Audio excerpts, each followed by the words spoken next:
यहाँ एक वाल्व होता है। क्या होता है? वाल्व। वाल्व की संरचना ऐसी होती है जो प्रेशर पड़ने पे एक ही डायरेक्शन में खुलेगा, और अगर इधर से प्रेशर पड़ा तो ये वाल्व बंद हो जाएगा। देखो इसका डिजाइन ध्यान से देखो कैसे है। इसका डिजाइन कैसे है? इस टाइप का है ना, उधर से भोजन आएगा तो ये खुल जाएगा, इधर से नहीं खुलेगा। ये वाल्व जरूरी होता है, नहीं तो अगर आप लेटिएगा इसे ना, मान के चलिए इसे लेटेंगे इसे, अब वाल्व नहीं रहेगा तो खिचड़ी गिर गया, नहीं समझ आ गया?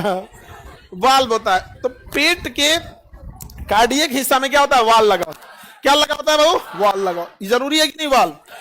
अब ध्यान से देखना, ये जब हम होश में रहते हैं, सोए भी हैं तो सोना कोई बेहोशी नहीं है। सोए रहते हैं तो हम फिजिकली आराम कर रहे होते हैं, मेंटली आराम नहीं कर रहे होते हैं, फिजिकली आराम कर रहे होते हैं।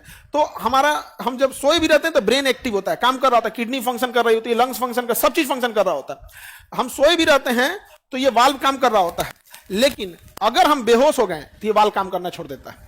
बेहोश हो गए तो वाल्व नहीं काम करेगा, छूट जाएगा इसे। यहाँ पर यही रीजन है कि डॉक्टर इसमें राइस ट्यूब डाल देता है जब वो ऑपरेशन करता है। तो जब आपको डॉक्टर बेहोश करेगा, जनरल एनेस्थीसिया, देखिए एक होता है लोकल एनेस्थीसिया। लोकल मतलब थोड़ा एरिया में, नहीं बोलते आपके गांव का रहेगा तो कहेंगे लोकल आदमी है, नहीं समझे? तो अगर मान के चलिए यहाँ कोई नस वस में घाव हो गया है, यहाँ चीर फाड़ करना है, हल्का सा टाका होका देना है, आपको दर्द ना हो इसलिए क्या डाल देता है? Local anaesthesia.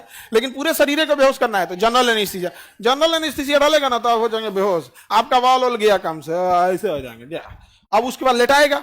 अब डॉक्टर आपको दो प्रिकॉशन करेगा। पहला तो कह देगा कि आपको 8 घंटा से कुछ खाया नहीं होना चाहिए, कुछ खाए नहीं रहना चाहिए। अगर खाए रह गए और हुए हैं बेहोश, तो ले इसे वाल हो जाएगा, खुल जाएगा। अब भोजन चलाएगा वापस। भोजन वापस आने से झमेला नहीं है, क्योंकि अगर वापस आएगा ना तो मुंह के पास यहाँ 2 नली हो जाती है, वहां एक ठो नली हो जाती है सांस वाली। तो अगर आप लेटे हैं तो भोजन डगर के वापस आएगा, और गलती से कुछ भोजन मुंह के रास्ते बाहर जाएगा, कुछ कहां चल जाएगा? फेफड़ा में, सांस नली में चल जाएगा। कहां चल जाएगा? फेफड़ा में। और अगर फेफड़ा के अंदर चल गया तो फेफड़ा में से निकालने का कोई व्यवस्था नहीं है। फिर आपके लिए निमोनिया हो सकता है, जाम हो जाएगा, ब्रोंकाइटिस जाम हो गया तो फिर मरी हो जाएंगे। इसीलिए डॉक्टर पहले मना करता है कि आपको खाया नहीं होना चाहिए, क्योंकि आप बेहोश हुए हैं, वाल्व खुल जाएगा। और एक ट्यूब होता है जिसको कहते हैं राइस ट्यूब। क्या कहेंगे? Ryle's tube. तो इसमें राइस ट्यूब डाल दिया था। राइस ट्यूब की संरचना होती है, यहां जाके वो इस तरह से बन जाता है। राइस ट्यूब जब पेट में डालेगा तो नॉर्मल होता है, अब वहां जाके क्या करता है? खोल देता है। तो पहले वो आएगा इसे पाइप की तरह नॉर्मल, मुंह में पाइप की तरह नॉर्मल आएगा, और यहाँ आके इसे क्या हो जाएगा? फैल जाएगा। यहाँ आके फैल जाएगा, ये पाइप मुंह के रास्ते बाहर निकल जाता है इसे।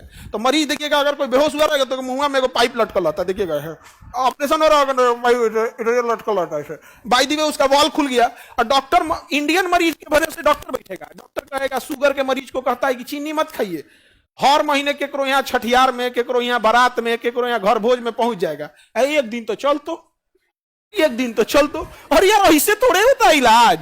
आपको इंडियन मरीज अलग है, इंडियन मरीज अलग है, इसीलिए इंडियन डॉक्टरों अलग है।